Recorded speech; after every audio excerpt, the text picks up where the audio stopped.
ভক্তি ৰখে পদ আমি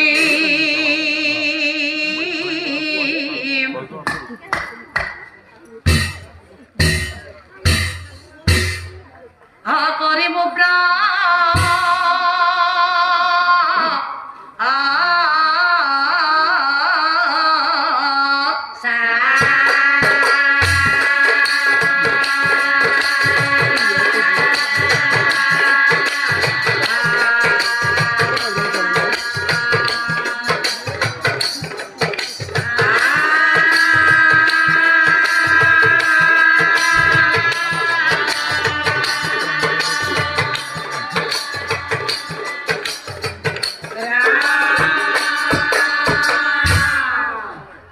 সেবন মুনিৰ পুত্ৰ আছিল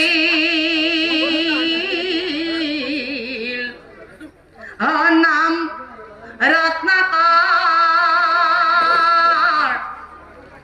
যাৰ নাম শুনিলে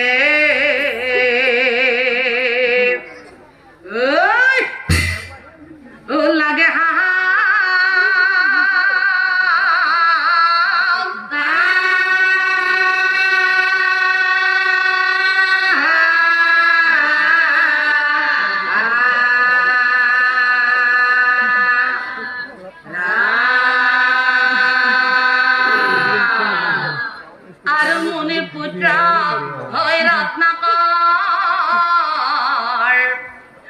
কিয় দস্যু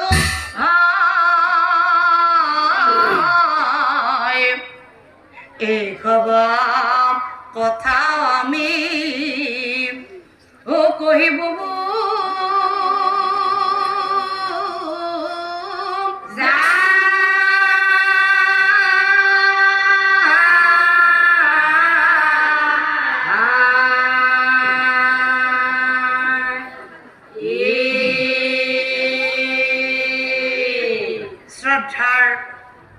নাম ধৰ্মী ৰাইজ এজন মুনিৰ পুত্ৰ হৈ ৰত্নাকৰ কিয় দস্যু হ'ল কাৰণ শাস্ত্ৰই কয় মহাকাব্যই কয় আৰু জ্ঞানী লোকে কয় এই সন্তান ভাল হয় জানা পিতৃ মাতৃৰ গুণতা সন্তান বেয়া হয় জানা পিতৃ মাতৃৰ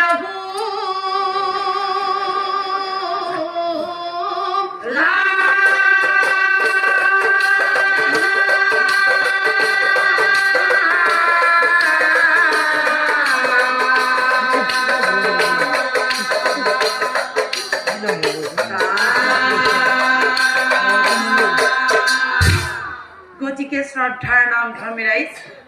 এতিয়া মই আপোনালোকৰ মাজত দুটা প্ৰশ্ন ৰাখিছোঁ প্ৰথম প্ৰশ্নটো হ'ল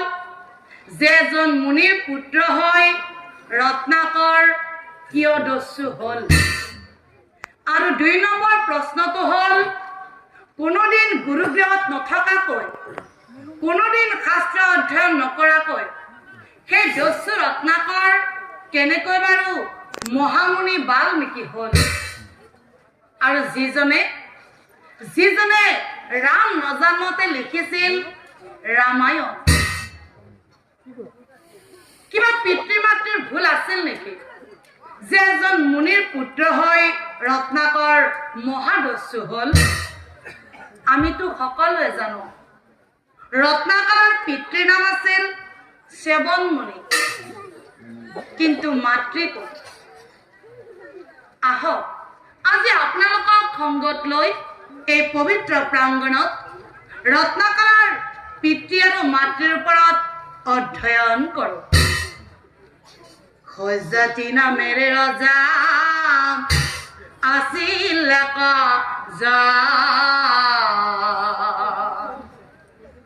মহাধাৰ্মিক ৰজাই কৰে প্ৰজা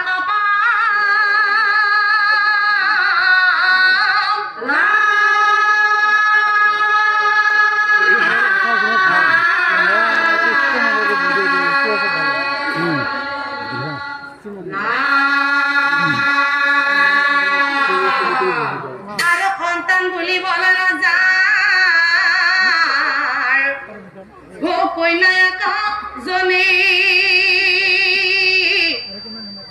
আৰু সেই কন্যাজনীৰ নাম সুকন্যা সুকন্যাৰা শিলা নাম ঐ অতিকৈ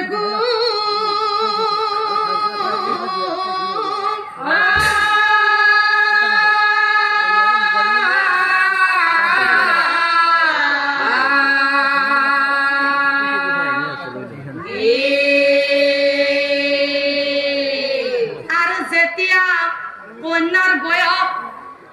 12 বছর হইলা একদিনা রজাই রানী ও কহিবেলা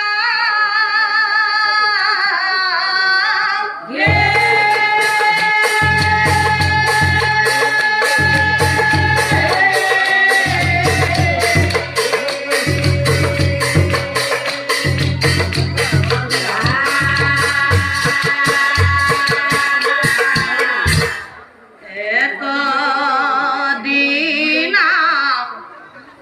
জাতিয়ে হরানির আগে কয়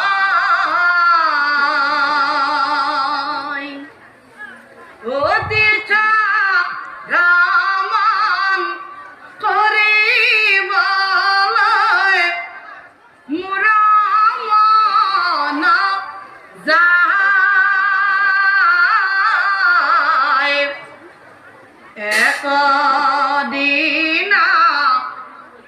জাতি হরানির আগে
প্রধানমন্ত্রী রাজ্যপাল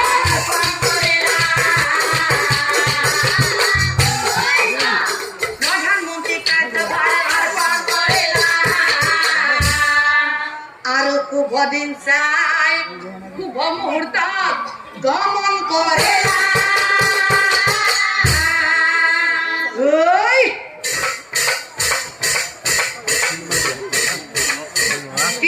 স্থানে স্থানে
মহাৰাজ হোৱা চোৱা পঞ্চৱতী নদী আৰু সেই নদীৰ পাৰতে আছে কোনোবা মুনিৰ আশ্ৰম ইয়াৰ সৌন্দৰ্য সঁচাই মনোমোহা কেইদিনমানৰ কাৰণে হ'লেও এই পঞ্চৱতী নদীৰ তীৰতে জিৰণি ল'ম কি কোৱা সৈন্যসকল মহাৰাজ আৰু চাউনি পাতি ৰজাই পাছে তীৰতে থাকে অনন্তৰে শুনক পাছে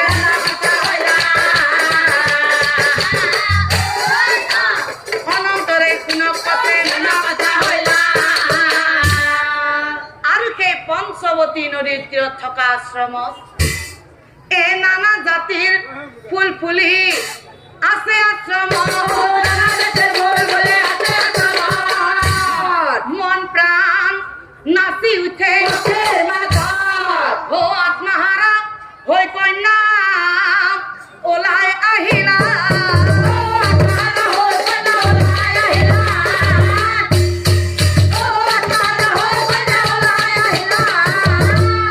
নদীৰ পাৰে পাৰে তাই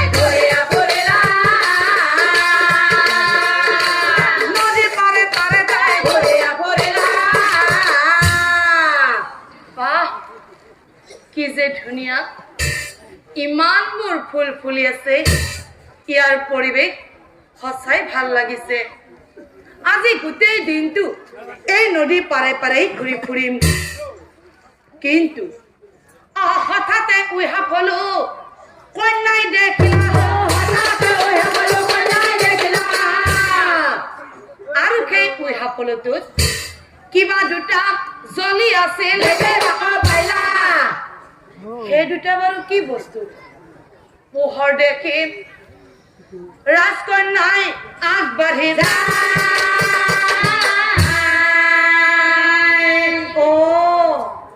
তাৰ মানে আকাশৰ পৰা দুটা তৰা খহি আহি ইয়াতে পৰি আছে এই দুটা আকাশৰ এই দুটা আকাশৰ ভালেই হ'ল এই তৰা দুটা লৈ গৈ এটা মাক দিম আৰু এটা মই নিজেই খেলিম কিন্তু মই তৰা দুটা বাৰু কিহেৰে আনো হলাই এডাল আনি তাই খুচিয়া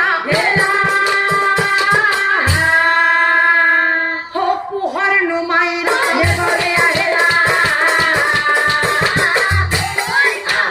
পোহৰ নুমাই হে প্ৰভু মই কি কৰিলো এয়া দেখোন আকাশৰ তৰা নহয় এয়া দেখোন তেজ ওলাহিল তেজ দেখি কন্যাৰ ভয় লাগি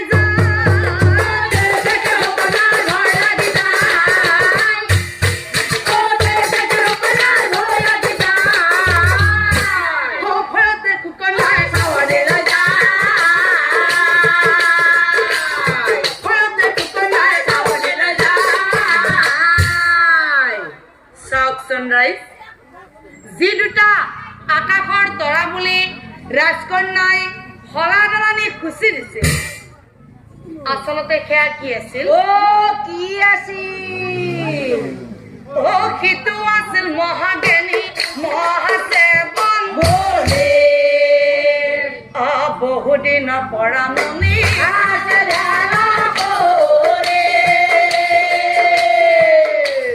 বহুদিনৰ পৰা মুনি আৰু সেই সেৱন মুনি হে উই মাতি তুলি মুনিক ঢাকিয়া ৰাখেলা তথাপিতো মুনি দেহ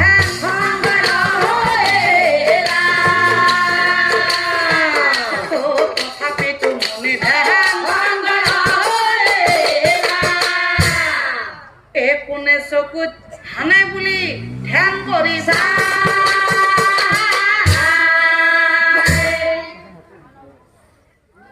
আদি অন্তৰ্গত কথা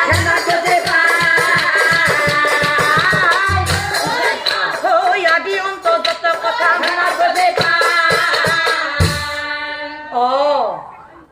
খোজজাতি ৰজাৰ ছোৱালীয়ে মোৰ দুচকু হানি অন্ধ কৰি থৈ গ'ল। ক'ত যাব খোজজাতি ৰজাৰ ছোৱালী?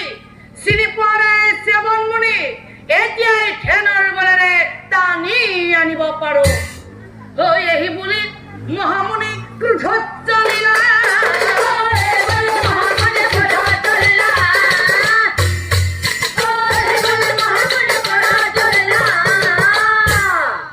আৰু আনপিনে ৰজা ৰাণী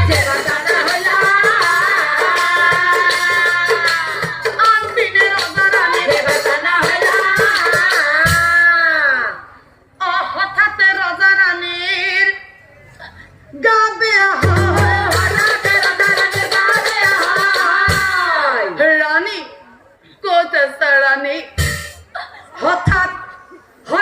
হাত ভৰি মোৰ ফুলি আহিল, পেট মোৰ ফুলি আহিল, সৰ্ব কৰি বিখেৰে আগুৰি ধৰিছে। ৰাণী তাৰ মানে তোমাৰো একে অৱস্থা? সেইকাৰণে বিচনাত পৰি তুমি কান্দি আছা। কিন্তু ৰাণী আমাৰ এনেকুৱা কিয় হ'ল? কিয় এনে হ'ল ৰজাই বেপোৱাৰা? কিয় এনে হ'ল ৰজাই বেপোৱাৰা? সৈন্যসকল সৈন্যগণক ৰজাই পাছে মাতি অহা বেলা। সৈন্যসকল হঠাতে ৰাণী আৰু মোৰ হাত ভৰি ফুলি আহিল, পেট মোৰ ফুলি আহিল, সৰ্ব কৰি বিখেৰে আগুৰি ধৰিছে। কিন্তু মই বুজি পোৱা নাই হঠাৎ বাৰু আমাৰ দুইজনৰ এনেকুৱা কিয় হ'ল। কিন্তু এটা কথা ভালদৰে জানো, যদি তীৰ্থ ভ্ৰমণ কৰিব যাওঁতে মানুহৰ অন্তৰত অহংকাৰ ভাৱ থাকে, তেতিয়াহ'লে সেই তীৰ্থ ভ্ৰমণৰ কোনো মূল্য নাথাকে। আৰু সেইকাৰণে তীৰ্থ ভ্ৰমণ কৰিব যোৱাৰ আগত ঘৰে ঘৰে ভিক্ষা কৰি আনি তীৰ্থ ভ্ৰমণলৈ যায়, যাতে মানুহৰ অন্তৰত অহংকাৰ ভাৱ নাথাকে।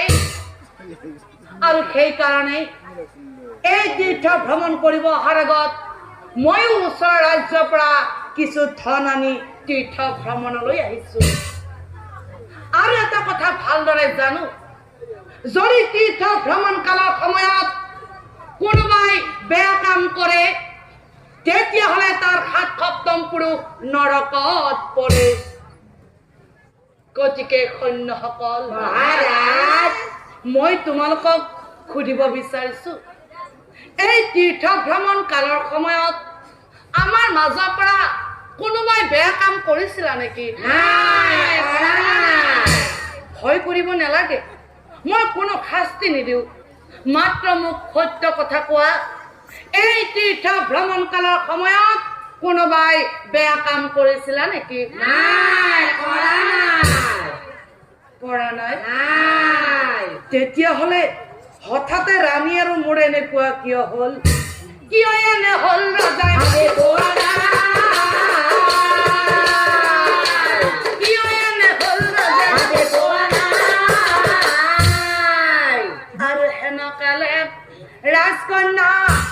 ওলাই আহিলা।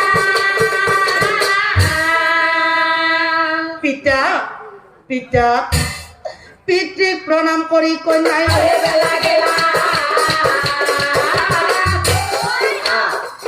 প্ৰণাম কৰি কন্যাই হে পিতা, এই তীৰ্থ ভ্ৰমণ কালৰ সময়ত অপৰাধ মই কৰিছো। পিতা, মোক ক্ষমা কৰি দিয়া পিতা, অপৰাধ মই কৰিছো। পিতা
কৰিছো জানা পিতা খোজোৱা উইহা বলত কিবা দুটা জ্বলি আছে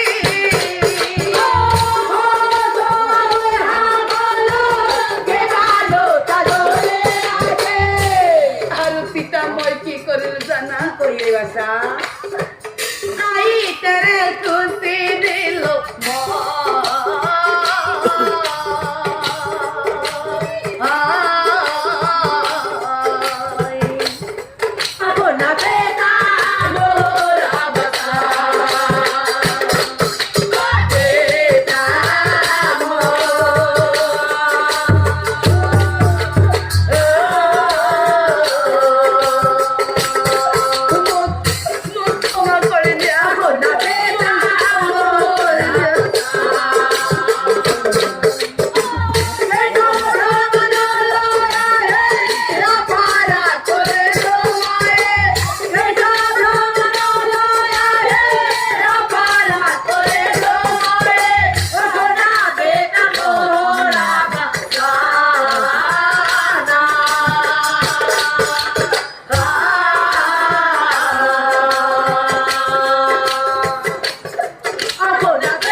কন্যাৰ বচনে পিতৃতে খনে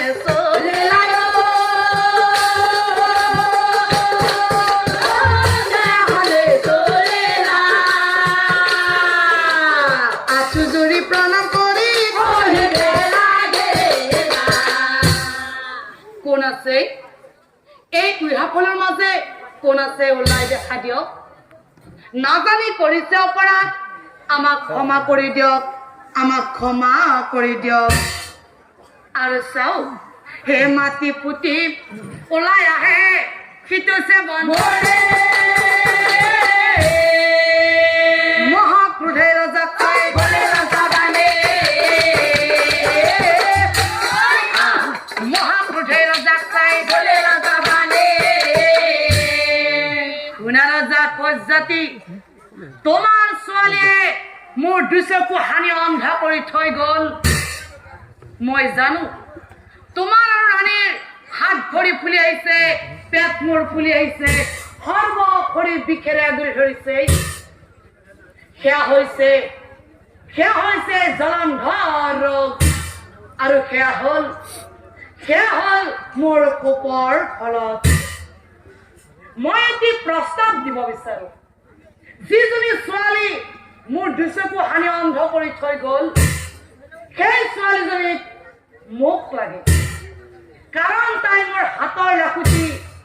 হবই লাগিব কিন্তু মনত ৰাখিবা ৰজা আজি তুমি মোক দি থৈ গলে নহব তোমাৰ ঘৰত বিয়া পাতি তুমি তোমাৰ নিজ হাতেৰে তোমাৰ ছোৱালীক মোৰ হাতত সম্প্ৰদান কৰিব লাগিব অন্যথা জানিবা ৰজা সমংখে হাপি ভস্ম কৰিম নিশ্চয় জানিবা সমংখে হাপি ভস্ম কৰিম নিশ্চয় জানিবা কথা শুনি ৰজা পাছে মোৰ মহতা কি হব নহব বুলি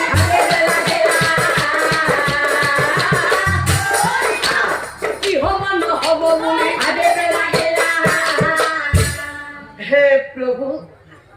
এটি ধৰম সংকট মোৰ 12 বছৰীয়া ছোৱালীজনীক এজন বৃদ্ধৰ লগত কেনেকৈ বিয়া দিওঁ যদি নিদিওঁ বুলি কওঁ সমংখে হাপি ভস্ম কৰিব আৰু যদি দিওঁ বুলি কওঁ নিজৰ 12 বছৰীয়া ছোৱালীজনীক মই মোৰ নিজ হাতেৰে অন্ধকাৰৰ পিনে ঠেলি দিয়া হব এতিয়া প্ৰভু মই কি কৰো প্ৰভু মই কি কৰো নাই মই কাম দিলে নহব কাৰণ মই এজন দেশৰ প্ৰতিনিধি মোৰ দেশৰ স্বাৰ্থৰ কাৰণে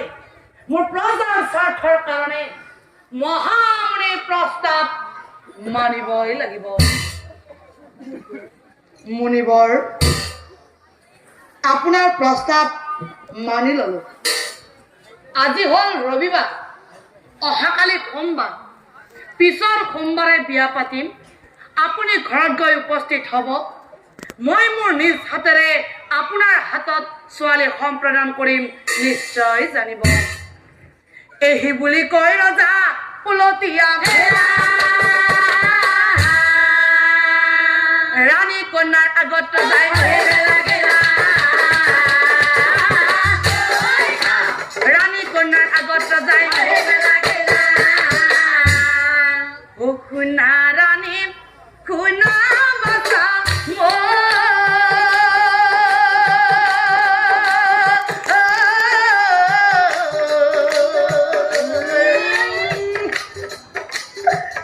কেনেকৈ কওঁ তোমালোক অন্তৰ পাতি যায় ৰাণী মুনি প্ৰস্তাৱ শুনা ৰাণী শুনা বাচা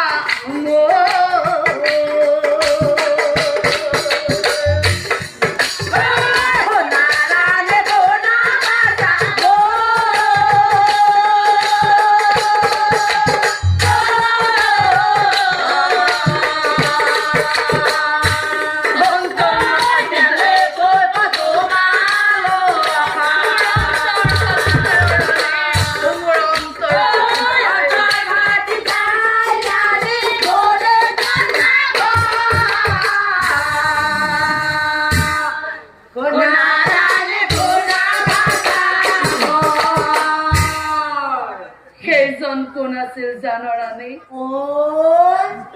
কিটো আছিল মহাজ্ঞানী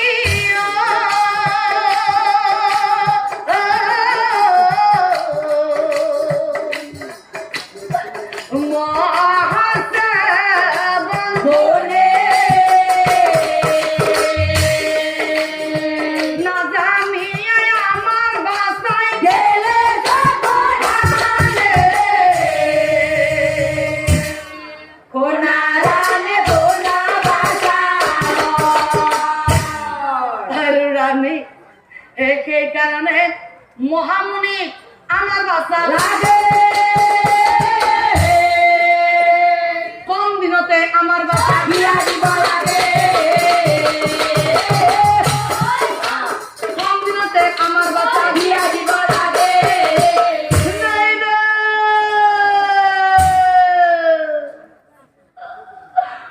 আমি বোলে এই কথা কদাপি নহয়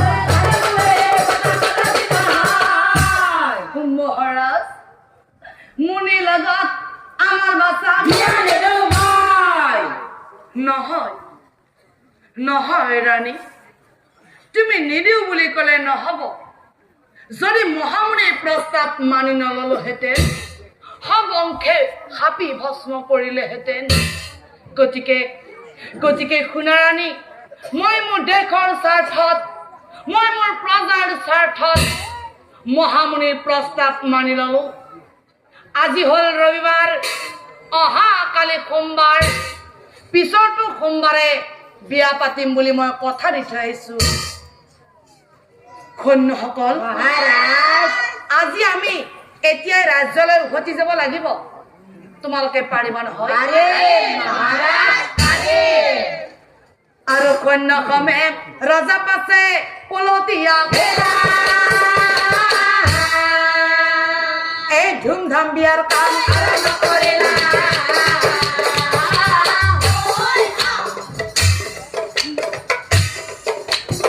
ধুমধাম বিয়াৰ কাম আৰম্ভ কৰিলা ধুলীয়া গণক চাই আদেশ কৰিলা কন্যাৰ বিয়াৰ নিমন্ত্ৰণ সকলোকে দিলা আৰু বিয়াৰ দিন আহি পাছে হৈ উপস্থিত হইলা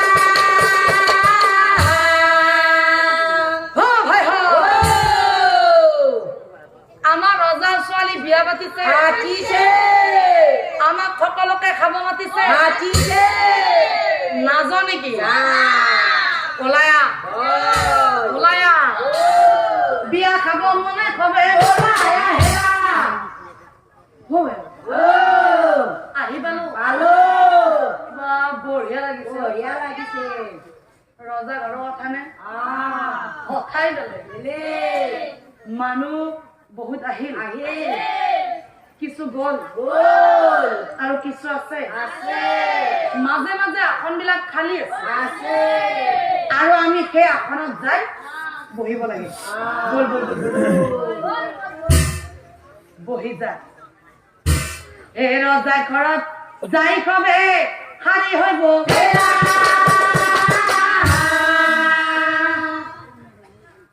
আপোনালোক আহিছে ঠিক আছে বাৰু বহক আপোনালোক আহিছে বাৰু বাৰু বহক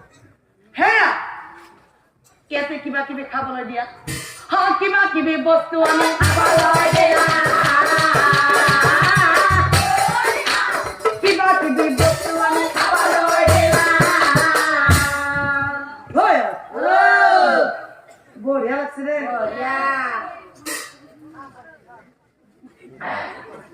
ভাল লাগছে আপোনালোকক লাগব আপোনালোকক কবা লাজ কৰিছে মই কৈ দি আছো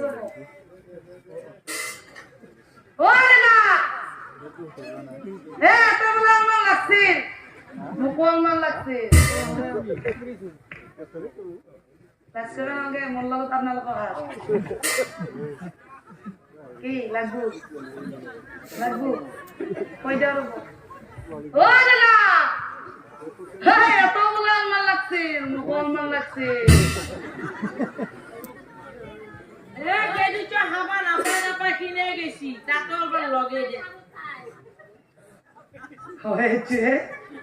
এই বিচাৰটা খাবা নাপায় কিনে গেছি লগে দিয়ক অলপমান বিষয় লাগছ মোকো দিলাক নেকি খাওঁ দিয়ক ৰজা ঘৰৰ কথা কোনদিনা বা পাওঁ আৰু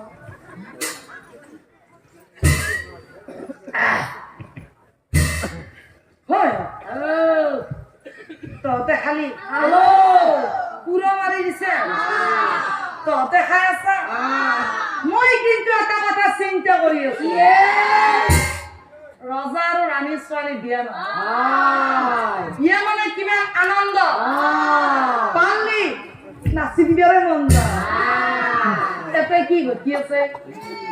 এফালে ৰাণী কান্দি আছে এফালে ৰজাই কান্দি আছে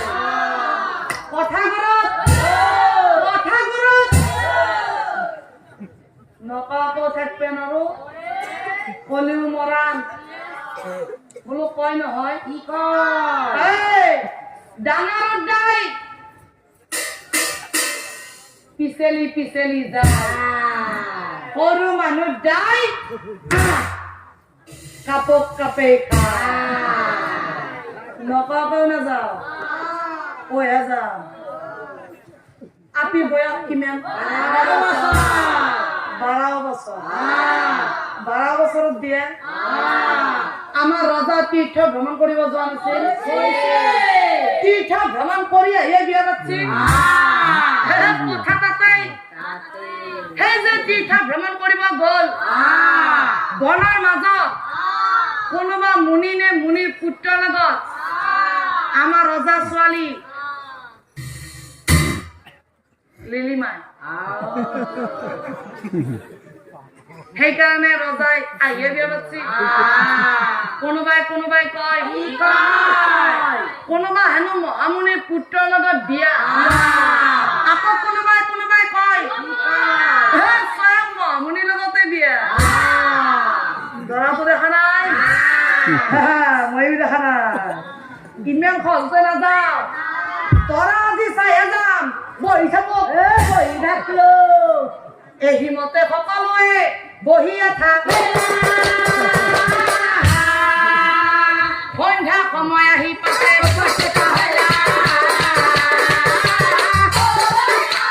সন্ধ্যা সময় আহি পাতে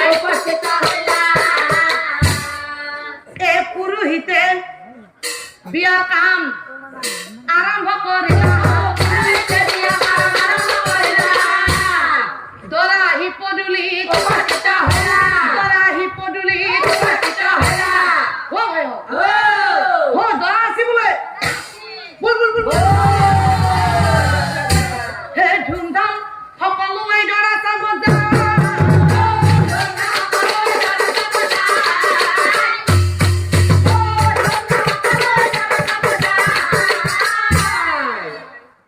দৰা দেখি সকলো আছে কিয়া দৰা দেখি সকলো আছে কিয়া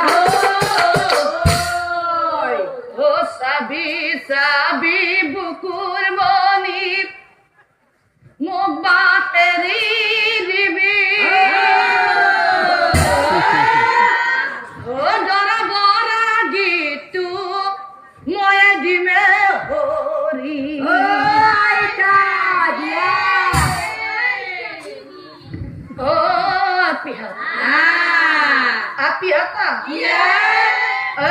যাত্ৰা কালো তলুক মস্ত মহামুনি এটা থিয় হৈ আছে পুতক পুতক নাই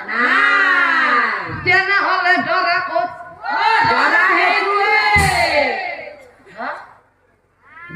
দৰা সেইটো মিছা কথা কৈছে নাই কোৱা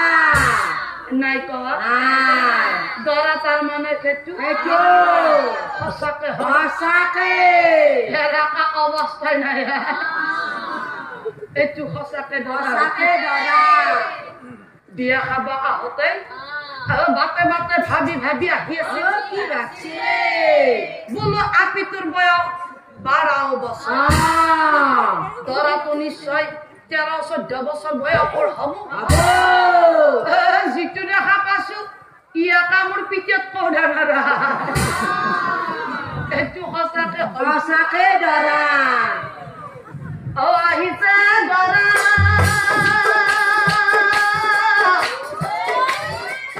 মোৰ মাই দেখা তা ধামৰা আহিছে দৰা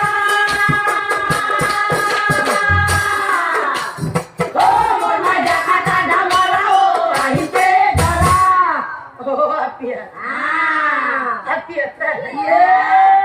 আমাৰ দেখুন দৰাৰ দাড়ি আৰ চুলিত কেঁচা বোলা বস্তুটোৱে নাই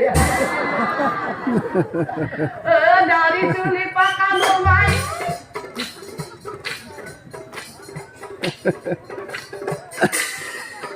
দেখুন চকুৰিত নাই চকু দুটা কানা হাৰিয়ে আহিছে মোৰো গোটা কম বয়স হোৱা নাই বেছি তথাপিতো এইডাল ধৰিব লগা হোৱা নাই আমাক দেখোন দৰাই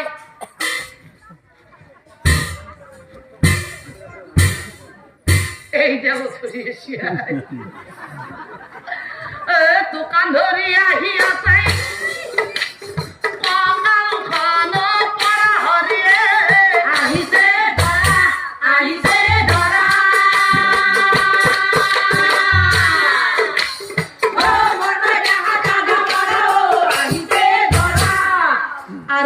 জাতি ৰজাই দৰা আগবঢ়াই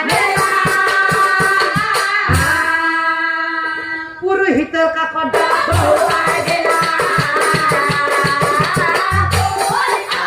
পুৰোহিতৰ কাষত দৰা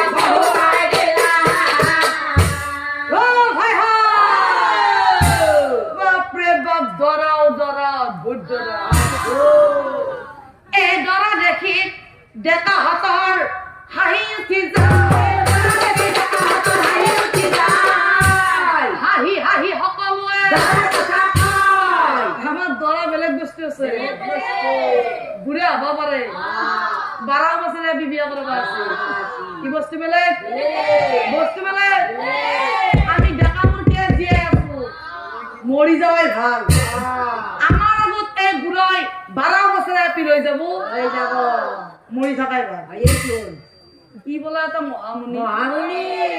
কি মহামুনি ই মহামুনি নহয় ই এটা মস্ত ভণ্ডামি হে মুনি নে মহামুনি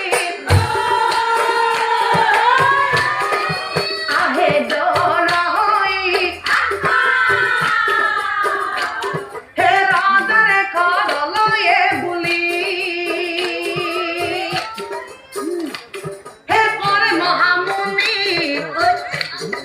মুনি নে ভণ্ডামি হাতে দোকান ধরি টুকুর বুকুর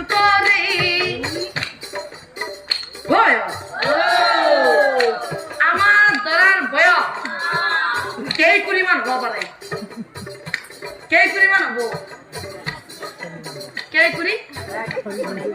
5 কুড়ি চিনি কুড়ি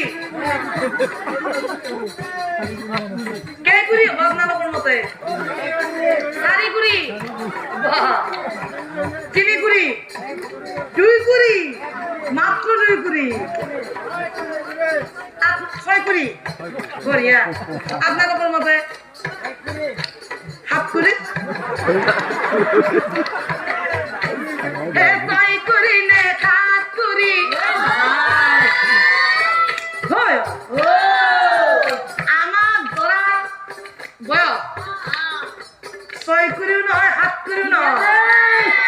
মোটামুটি ভাবে 8 কুড়ি নহয় ধরার 8 কুড়ি কর মনি তই ধরা কেন লাগছি ও ডরা বড় লাগছি ও ডরা বড় লাগছি ও ডরা বড় লাগছি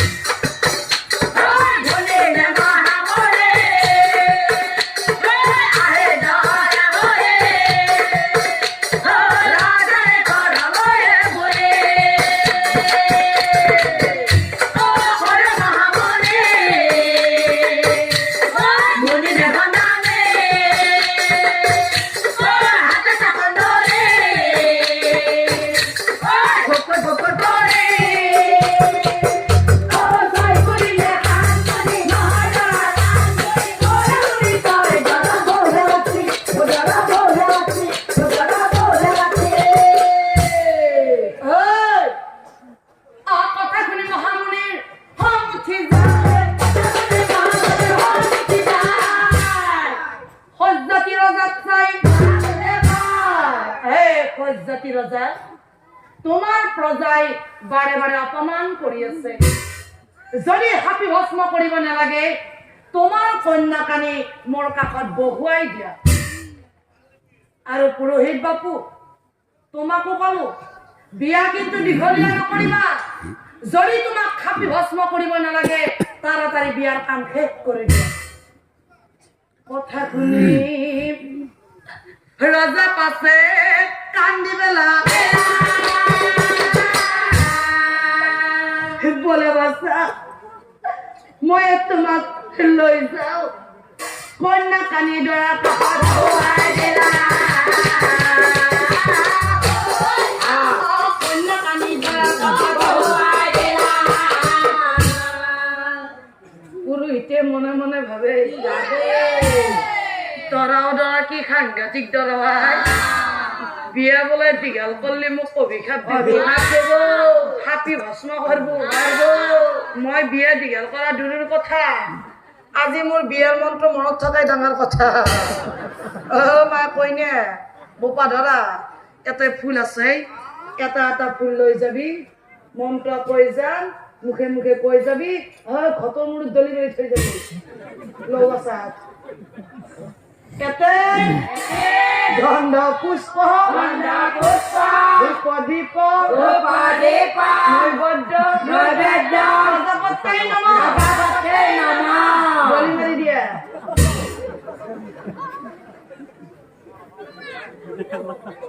Koina যখন ফুল তো চিকে ডেলিভারি দিলা দরাই যখন ফুল তো মোর হাতে ডেলিভারি দে বাবা দরা খতর ফলে Ballo. Aro koi jaba. Ete. Gondo buso. Rupa dipa. Noibodda. Photona.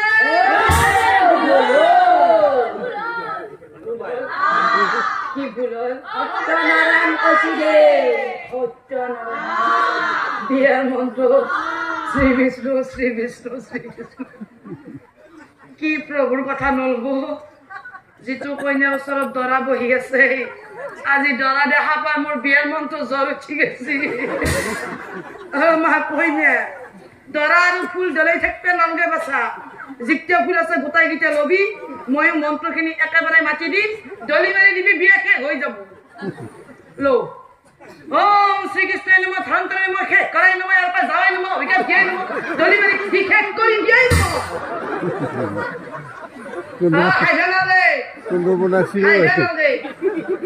পুরোহিতে বলে নারীগণ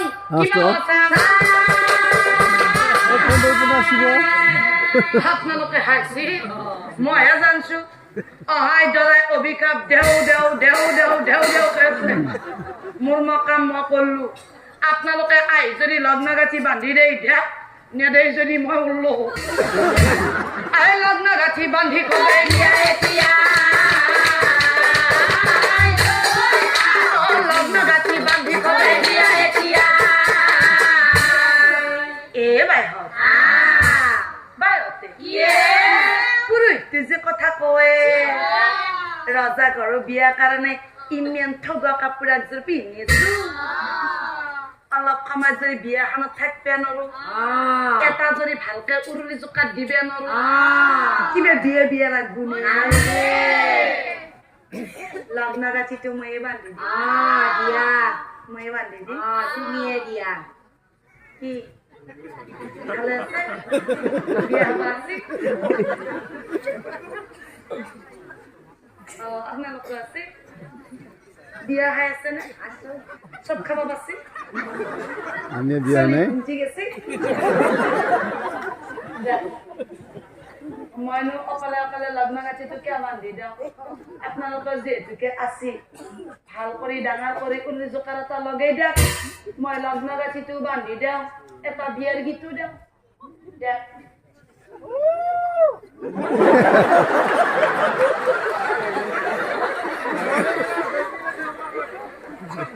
লাষ্টলৈ নালগে দিয়কচোন গোটাই একেবাৰে আটা ডাঙৰ কৰি উৰুলি জোকাৰ লগাই দিয়ক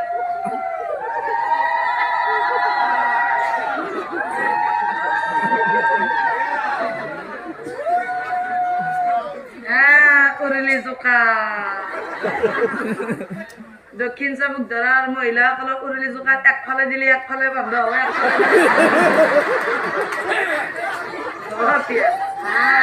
হাতী আছে কথাটো কওক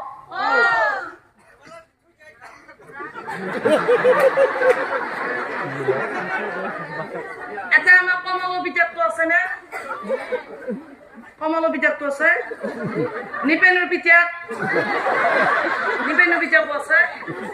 নিপেনু আইও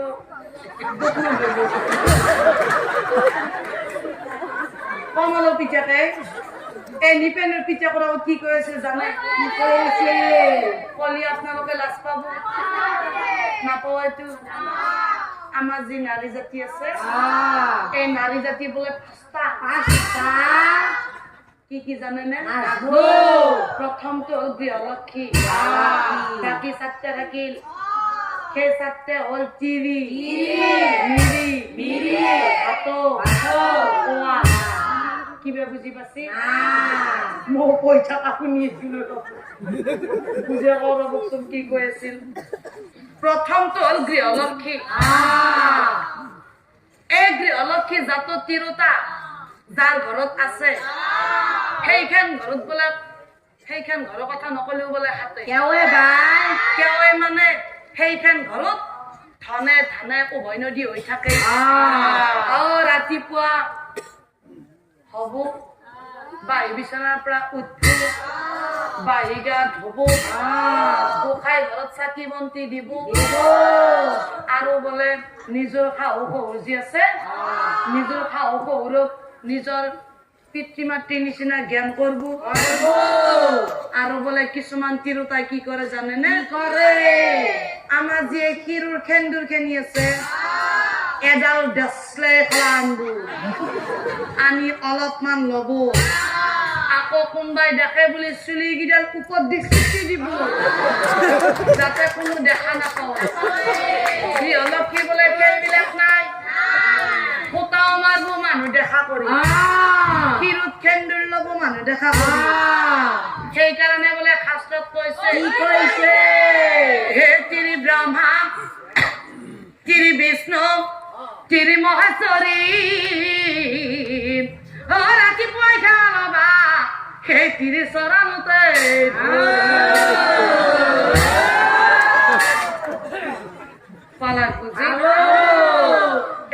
গৃহলক্ষ্মী বাকি 7টা থাকিল সেই 7টাৰ প্ৰথমটো কি আছিল তিৰি এই তিৰি জাতিটোক বোলে তাতোৰ খাল খাল বাটত চকু বৰাকে দিবা লাগব আৰু যদি নপাৰে গিৰাকক বোলে অস্তেকে কব অৰি এইখানেতে কি বাতি দিছি এতে দেখোন রোডেই নপারে জাকি উঠে রান আহে এরবাই উঠে দে তিরিটোর কথা মতে গিরাকে দিলে হালখান উঠে তার পিছত সেই তিরিটো কছি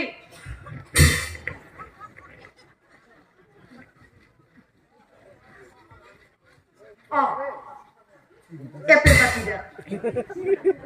দিলে সেই তিরির কথা মতে গিরাকে হালখান পাতি বাটত চকু বরাকে তার পিছত কি চাবি সেই তিরির খাল বা চোচা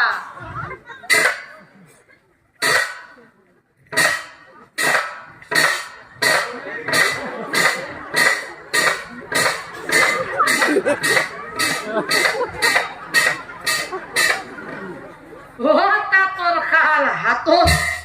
চকু কিন্তু বাটত কোনবা এটা আপাই কোনবা এটা আপিৰ লগত ভাল কথাও যদি পাতি যায় আছে তাতৰ খাল খেপচা মাৰি থৈ হি দুর্নি নিবা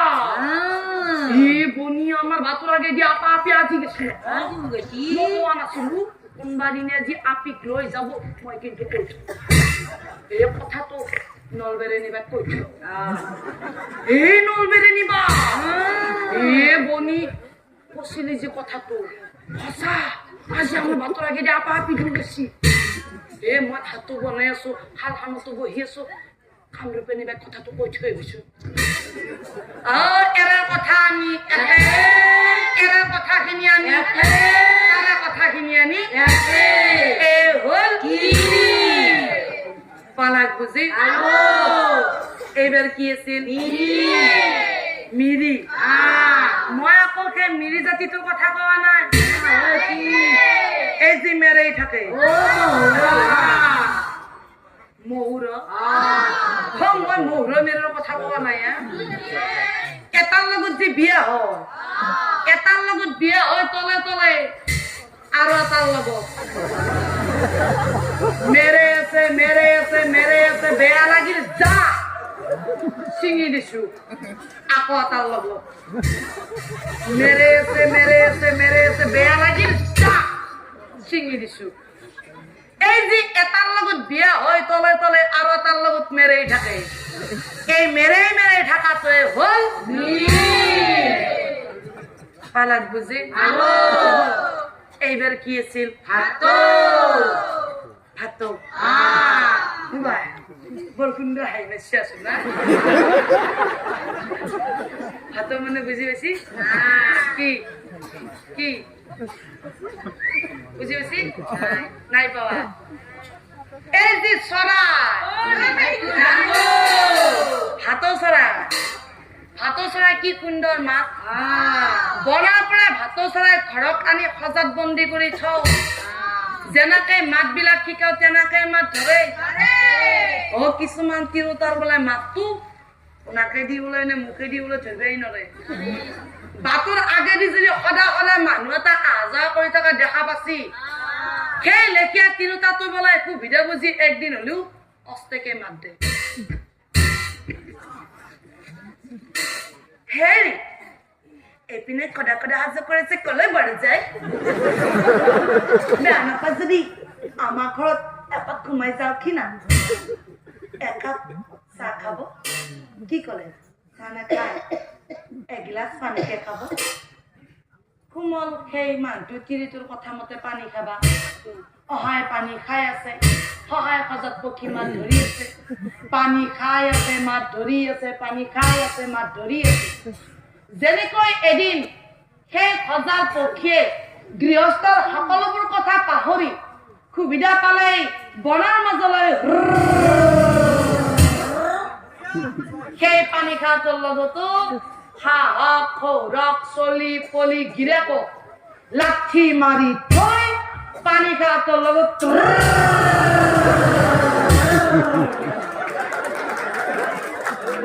বুঝি এইবার কি আছে ওয়া ওয়া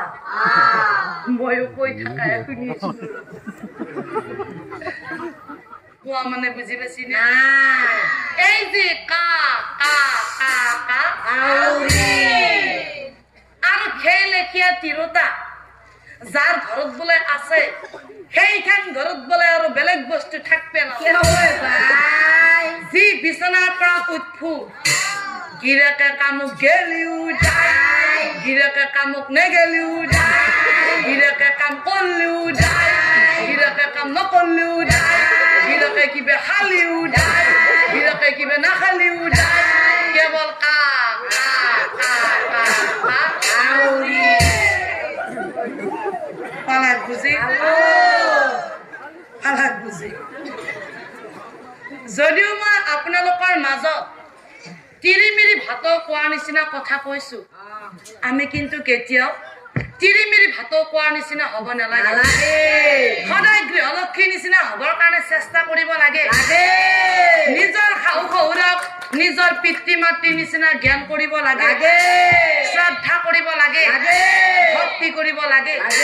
তেতিয়া হ'লে সেইখান ঘৰত বোলে কেতিয়াও কাজিয়া হ'ব নোৱাৰে পালাক ইমানখিনি কথা কলো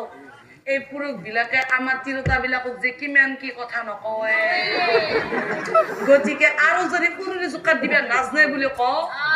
আৰু কিবা কিবি লগে বেলে কওঁ গতিকে সময় থাকোতে ময়ো কৈছো আমাৰ গীতেও লগে দিয়ক আপোনালোকেও ডাঙৰকে ধৰি দিয়ক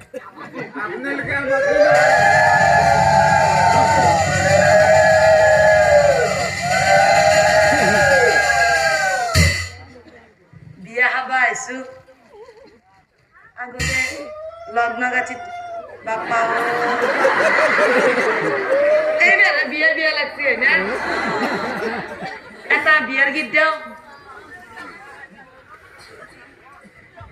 আবারি পিছু খয়রে বাংলা থোপা থুপি লাগে আরে পিছু খয়রে বাংলা থোপা থুপি লাগে গছ বুঢ়া হলে বাইহত গছত ফল নধৰে গছ বুঢ়া হলে গছত ফল নধৰে যদি উবা বুঢ়া গছত কিবা ফলে ধৰে যদি উবা বুঢ়া গছত কিবা ফল ধৰে এ বুঢ়া গছত ফল মোৰ মাই ধনা পৰি থাকে বুঢ়া গছত ফল মোৰ মাই ধনা পৰি থাকে সেইকাৰণে বুঢ়া গছত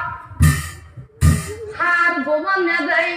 সেইকাৰণে বুঢ়া গছত সাৰ গোবৰ নেদেই কি কম বনিহাত আজিকালি বুঢ়া বুঢ়ে বিয়া কৰবা নেৰে আজিকালি বুঢ়া বুঢ়ে বিয়া কৰবা নেৰে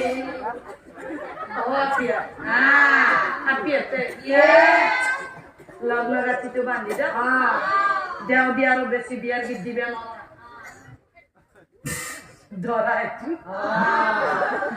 দৰাইটো বিয়াৰ মানুহ চাই থাকোতে মই আকৌ দৰা ভালকে চাই দৰা দাড়িয়ে চাবি নে জতা চাবি দৰা যি দাড়ি গিডাল আছে দাড়ি গিডাল দেখা পাই মোৰ কি মনত পৰছি জানি মনত পৰছি এই মাগুৰ মাছৰ যে দাড়ি গিডাল আছে মাগুৰ মাছৰ দাড়ি হৰি মাগুৰ মাছৰ দাড়ি দৰা দীক্ষা দাড়ি ও দাড়িৰ লগত লগ্ন গাঠি বান্ধি দিবে পাৰি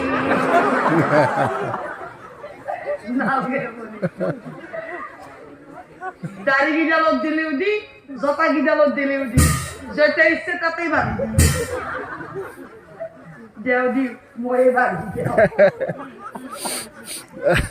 নাপাও ইয়ে ভাই দৰাই কেইদিন গা ধোৱা নাই এনেকুৱা দুৰ্গন্ধ হৈছে দৰা বছৰ যাবাৰ উপায় নাই এটা কথা হ'ব নহয়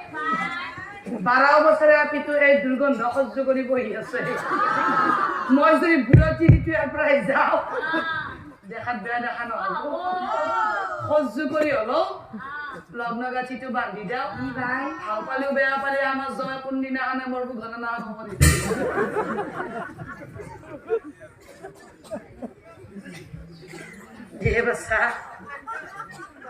আজি হ'ল সোমবাৰ কালি মঙ্গলবাৰ মঙ্গলবাৰে কইনা নিব আকৌ আমাৰ হিচাপত মঙ্গলবাৰে কইনা থৈ যাব গতিকে মোৰ গণনাখন হ'ল মঙ্গলবাৰে কইনা নিম মঙ্গলবাৰে থব পিছৰ মঙ্গলবাৰে জয় জমুৰ ঘৰত যাব ইমান দিন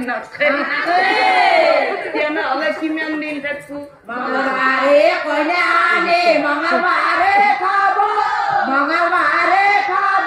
পিছৰ মঙ্গলবাৰে জোৱাই জমৰ ঘৰত যাব যিখন গণনা মই কৈ আছো সেইখন গণনাই মাতি আছো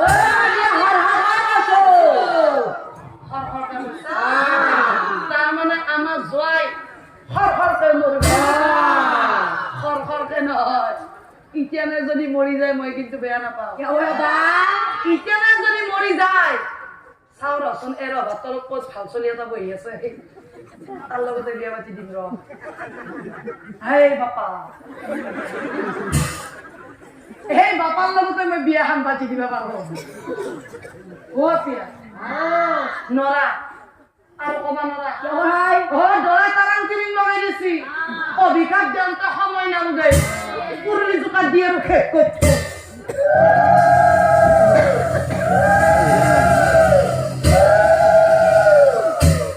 আৰু এই হিমতে বিয়াখন শেষ হৈ যায় সজ্জাতিৰ যাত্ৰাই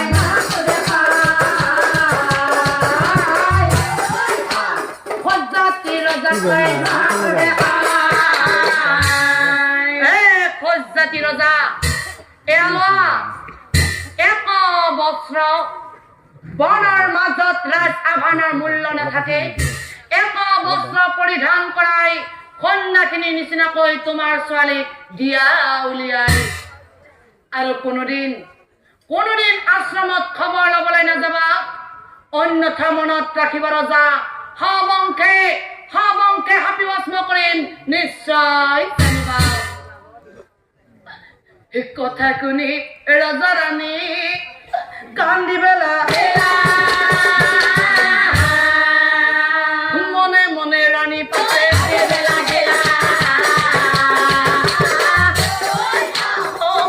মনে ৰাণী পাছে ৰাণীয়ে মনে মনে ভাবে 12 বছৰীয়া ছোৱালীজনীক এজন বৃদ্ধৰ লগত বিয়া দিলো কোনোদিন তাইৰ খবৰ ল'বলৈ যাব নোৱাৰো যদি মই কান্দি বৰ কষ্ট পাব গতিকে চকুৰ পানী মচি তাইক বিদায় দিব লাগিব তাইক মই বিদায় দিব লাগিব হে বাচ্চা এয়া তোমাৰ স্বামী 1 বস্ত্ৰ দিছে বনৰ মাজত ৰাজ আভানৰ মূল্য নাথাকে হে বাচ্চা 1 বস্ত্ৰ পৰিধান কৰাই দিলো এয়া কপালত ফোট দিলো শিৰত সেন্দুৰ দিলো মনত ৰাখিবা বাচ্চা এই শিৰৰ সেন্দুৰ কেতিয়াও কলংকিত হ'বলৈ নিদিবা নাৰীৰ জীৱনৰ মূল সম্পদ হৈছে শিৰৰ সেন্দুৰ যেতিয়ালৈ শিৰৰ সেন্দুৰ কলংকিত নহয় আমাৰ স্বামীৰ জীৱনলৈ বিপদ আহিব নোৱাৰে আৰু বাচ্চা হৃদয়ত এটাই মাত্ৰ মন্ত্ৰ জপ কৰিবা স্বামী দেৱ স্বামী খেব স্বামী বিনে নাহি কেও আহা মই তোমাক স্বামীৰ ওচৰলৈ লৈ যাওঁ যোৱা বাচ্চা যোৱা বাচ্চা মুনিৰ লগতে বাচ্চা মোৰ যোৱা বাচ্চা মুনিৰ লগতে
স্বামী প্ৰভু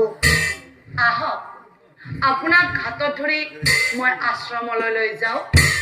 আৰু স্বামী হাতত ধৰি তাই ওলাই আহে সন্ধ্যা সময়ত আশ্ৰমত উপস্থিত হ'লা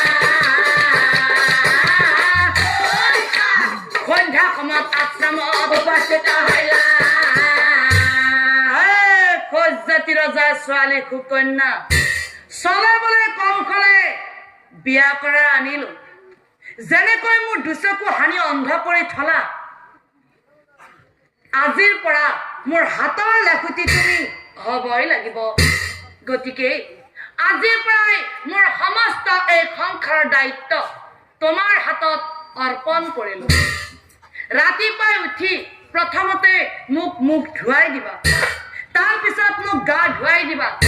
তাৰ পিছত মোক ধ্যানৰ যোগাৰ কৰি দিবা আৰু তাৰ পিছত তুমি মোক খোৱাৰ ব্যৱস্থা কৰি দিবা অন্যথা মনত ৰাখিবা সুকন্যা হবংখে হাপি ভস্ম কৰিম নিশ্চয় জানিবা হব স্বামী প্ৰভু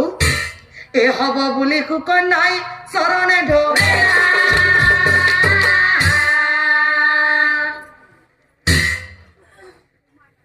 ৰাতিপুৱাই সুকন্যাই উঠি আহিলা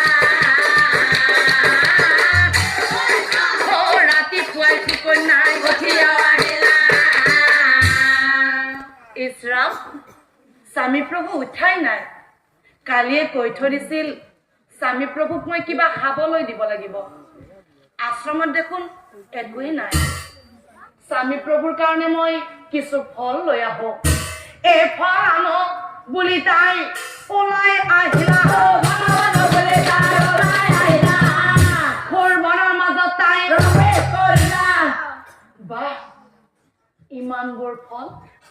ইয়াৰ পৰা যদি মই ফল লৈ যাওঁ স্বামী প্ৰভুৱে যে মোক কিমান ভাল পাব এইটো লৈ যাওঁ নে এইটো লৈ যাওঁ নহয়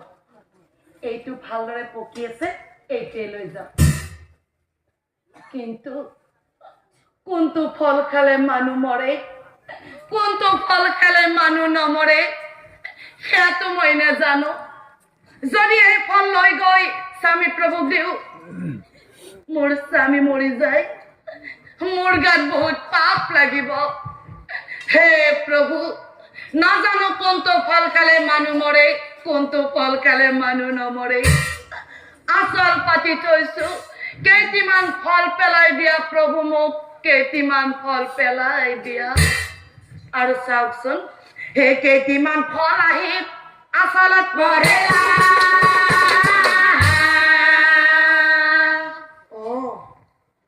তাৰমানে এইবিলাক ফল খালে মানুহ নমৰে ভালেই হ'ল ফল লৈ কুকন্যা আশ্ৰমে আহিলা ফল লৈ কুকন্যা আশ্ৰমে আহিলা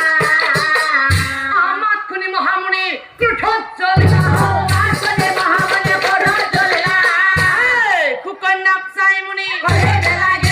কলৈ গৈছিলা কুকন্যা কালিয়ে কৈ থৈ দিছিলো ৰাতিপুৱা উঠি প্ৰথমতে মুখ ধুৱাই দিবা তাৰপিছত গা ধুৱাই দিবা তাৰপিছত ঠেনৰ জোৰ কৰি দিবা আৰু তাৰপিছত খোৱাৰ ব্যৱস্থা কৰিবা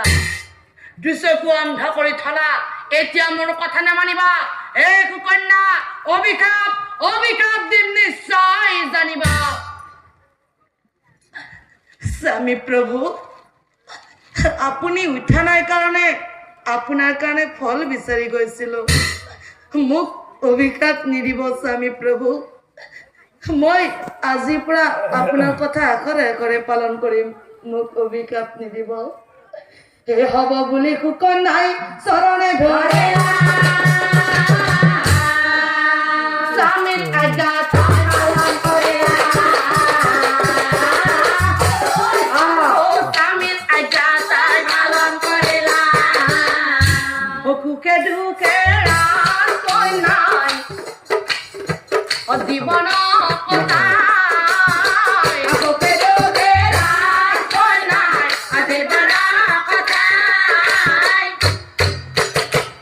কতদিনে ৰাজ কন্যা গৰ্ভবতী হয়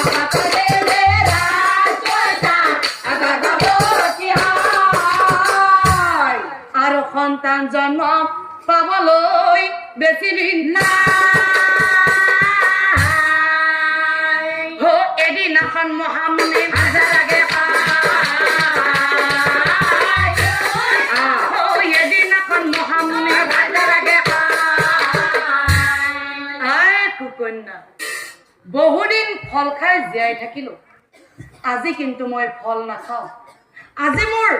শাক আৰু অন্ন খাবৰ মন গৈছে আশ্ৰমত শাক আছে ৰান্ধিবলৈ চাউল নাই ওচৰৰ গাঁওখনৰ পৰা ভিক্ষা কৰি চাউল আনি শাক অন্ন বনাই দিয়া তুমি কথা শুনি কুকন্যা কান্দিব লাগিলা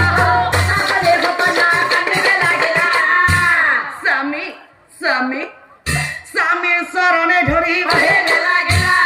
মোক ক্ষমা কৰি দিয়ক স্বামী প্ৰভু আপোনাৰ কথা আজিলৈ অমান্য কৰি পোৱা নাই এতিয়া মই গৰ্ভৱতী গাটো ভাল নহয় আৰু স্বামী এনেকুৱা সময়ত ভিক্ষা কৰিবলৈ যাবও লাজ লাগে মোক ক্ষমা কৰি দিয়ক স্বামী প্ৰভু মোক ক্ষমা কৰি দিয়ক কথা শুনি মহামুনি ক্ৰোধত জ্বলিলা কুকন্যাক চাই মুনি কি কলা কুকন্যা তোমাৰ গৰ্ভৱতী কাৰণে গা বেয়া লাগিছে তোমাৰ গৰ্ভৱতী কাৰণে ভিক্ষা কৰিবলৈ লাজ লাগে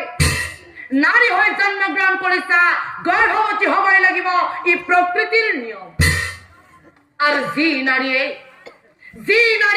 নিজৰ স্বামীৰ কথা অৱজ্ঞা কৰিব সেই নাৰী কেতিয়াও প্ৰতিব্ৰত হ'ব নোৱাৰে দুচকু অন্ধ কৰি থলা এতিয়া মোৰ কথা নামানিবা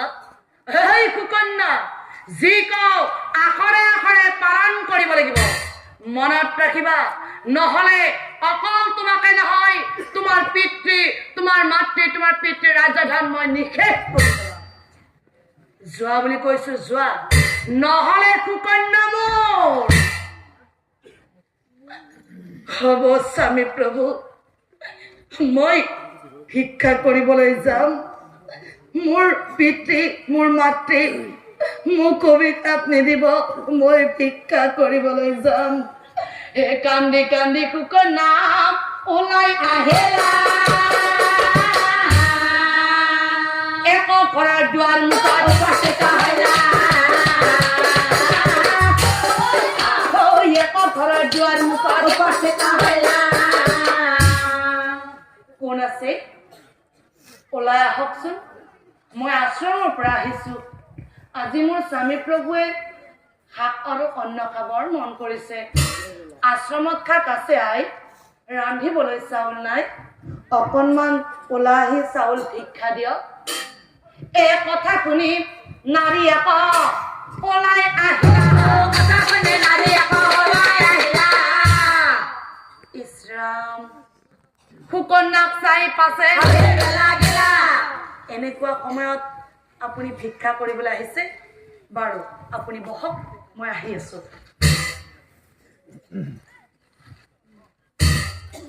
সৰহকৈ চাউল দিছো বেলেগৰ ঘৰত আৰু আপুনি যাব নালাগে হে নহয় আই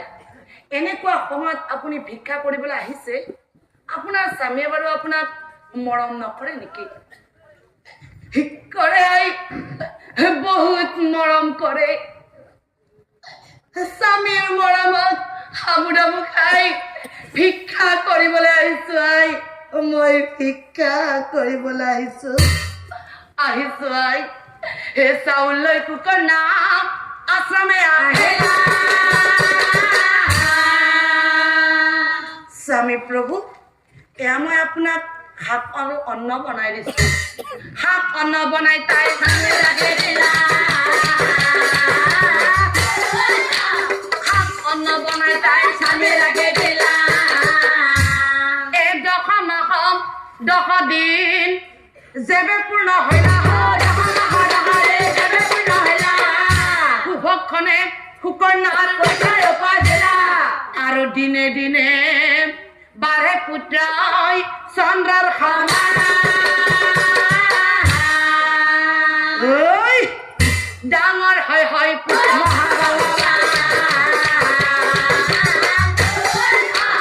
ডাঙৰ হয় পুত্ৰ মা মা এইপিনে আহাচোন শুনিব পাইছো 12 বছৰ বয়সত হেনো তুমি সংসাৰ দায়িত্ব মোৰ পাতি লৈছিলা এতিয়া মোৰ 12 বছৰ বয়স মা গতিকে আজিৰ পৰাই এই সংসাৰখনৰ দায়িত্ব মই মোৰ পাতি ললো তুমি আৰু ভিক্ষা কৰিবলৈ যাব নালাগে মা ভিক্ষা কৰিবলৈ যাম মই কিন্তু মা তোমাৰ ভিক্ষা কৰাৰ পদ্ধতিও বেলেগ আৰু মই ভিক্ষা কৰাৰ পদ্ধতিও বেলেগ যদি মই ভিক্ষা কৰিব লাগে তেতিয়াহ'লে মোক কি লাগিব জানা মা এডাল টাঙন লাগিব ৰব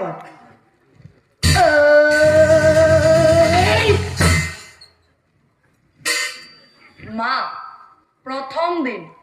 ভিক্ষা কৰিবলৈ যাম আশীৰ্বাদ কৰিবা মা খালি হাতে যাতে মই উভতি আহিব নালাগে টাঙন এডাল লৈ সি বনে বনে ফুৰে প্ৰথম দিন ভিক্ষা কৰিবলৈ আহিছো কাৰো প্ৰতি দেখা দেখি নাই খালি হাতে গলে মাই বৰ কষ্ট পায় কি কৰা যায় সৌজন এজন ব্ৰাহ্মণ আহি আছে নিশ্চয় সকামৰ পৰা আহিছে সকামৰ পৰা আহিলে সেই নহয় দেউ আপোনাৰ হাতত দুটা মই টোপোলা দেখিছো আছে সেই টোপোলা তাত চাউল আছে নহয় আছে দালি আছে আলু আছে দেউ নিশ্চয় লগত টকা পইচাও আছে বাপা আছে প্ৰণাম দেউ বহুদিন টোপোলা আপুনি ঘৰলৈ লৈ গ'ল নিলোৱে বাপা আজি কিন্তু টোপোলা এটা মোক দি থৈ যাও বাপা মই দিব নোৱাৰো দেউ ভালকে কৈছো টোপোলা এটা দি থৈ যাও বাপা ময়ো ভালকে কৈছো ময়ো দিব নোৱাৰো দেউ গৰম কৰি নলব দিব কৈছো দিয়ক বাপা মই দিব নোৱাৰো দিব কৈছো দিয়ক নোৱাৰো দিব নিদিও সঁচাকে দেউ টোপোলা লাগিব দেউ মোক দিয়ক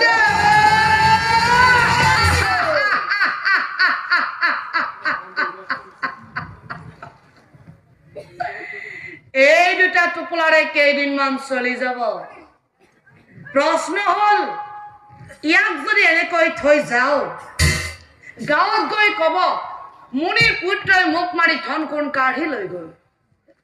ইয়াৰ যদি কামটো শেষ কৰি থওঁ তেতিয়াতো ক'ব নোৱাৰে দেউ টোপোলা এটা ভালকে নিদিলে অ বাপা টোপোলা কাঢ়ি নিলিয়ে আৰু কি ৰখি আছা হে বাপা কিন্তু দেউ এতিয়া মোক আপোনাৰ জীৱন লাগিব অ বাপা মই জীৱনটো নিবি টোপোলা লৈ যা বাপা নালগে দেউ জীৱন লাগিব দেউ জীৱন লাগিব দেউ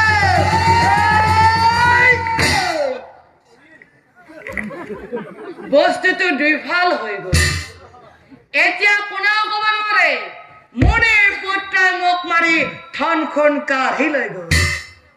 ইয়াৰ শৰীৰ গছৰ আঁৰত লুকাই থলো শিয়াল খগুনে খাই খাই থাক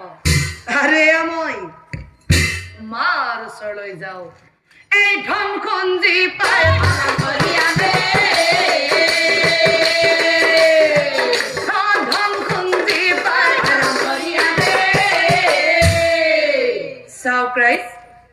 মানুহ মাৰিবলৈ কুণ্ঠাবোধ নকৰা পৰাৰ বস্তু হৰণ কৰিবলৈ কুণ্ঠাবোধ নকৰা নৰ হত্যা কৰিবলৈ কুণ্ঠাবোধ নকৰা সেই মহামুনিৰ পুত্ৰই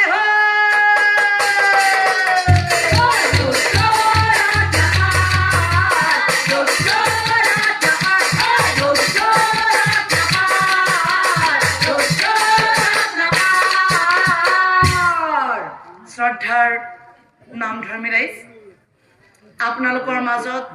থিয় হৈ আপোনালোকৰ মাজত মই দুটা প্ৰশ্ন ৰাখিছিলোঁ প্ৰথম প্ৰশ্নটো আছিল যে এজন মুনিৰ পুত্ৰ হৈ ৰত্নাকৰ কিয় দস্যু হ'ল আৰু 2 নম্বৰ প্ৰশ্নটো আছিল মোৰ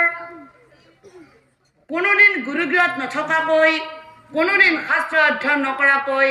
সেই দস্যু ৰত্নাকৰ কেনেকৈ বাৰু মহামুনি বাল্মীকি হ'ল আপোনালোকে উত্তৰ দুটা পালে নে নাই নাজানিলো মই কিন্তু পালো কিয় জানে যেতিয়া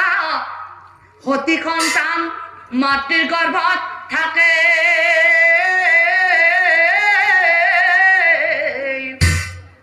পিতৃ মাতৃ দুয়োজনে ধৰ্ম থাকিব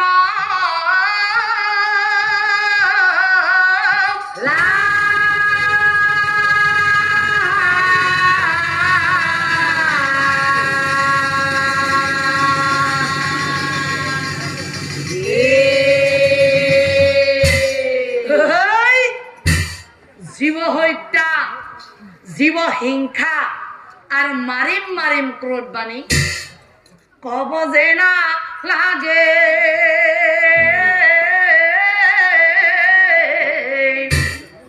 যেতিয়া ভাৰ্যা গৰ্ভৱতী হয় ভাৰ্যাক কাষত বহুৱাই লৈ অশাস্ত্ৰ কথা কব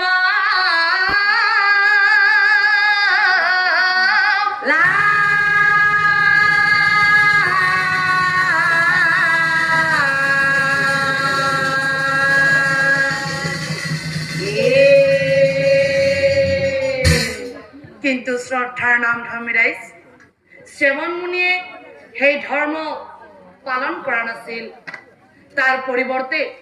নিজৰ ভাৰ্যাক বেয়া ব্যৱহাৰ কৰিছিল বাৰে বাৰে অভিশাপ দিম বুলি হুংকাৰ দিছিল আৰু অকল সেয়াই নহয় গৰ্ভৱতী অৱস্থাত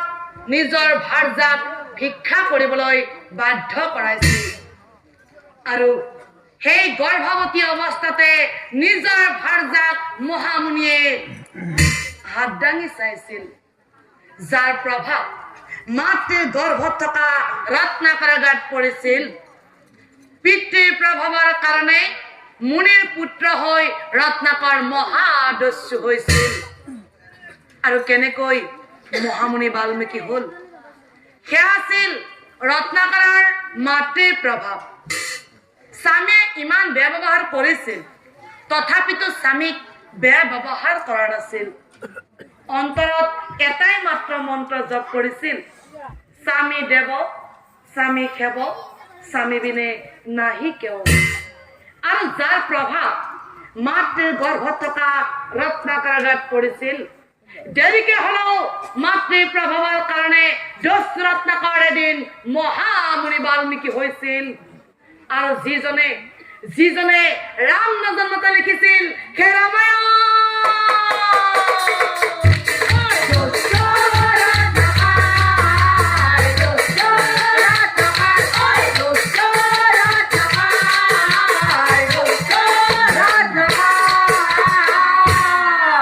হৰি তোমাৰ চৰণে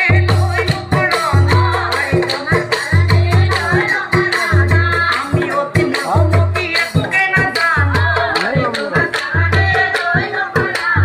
ভুল ভ্ৰান্তি হ'ব পাৰে ক্ষমা বিচাৰিলো।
बढिया बढिया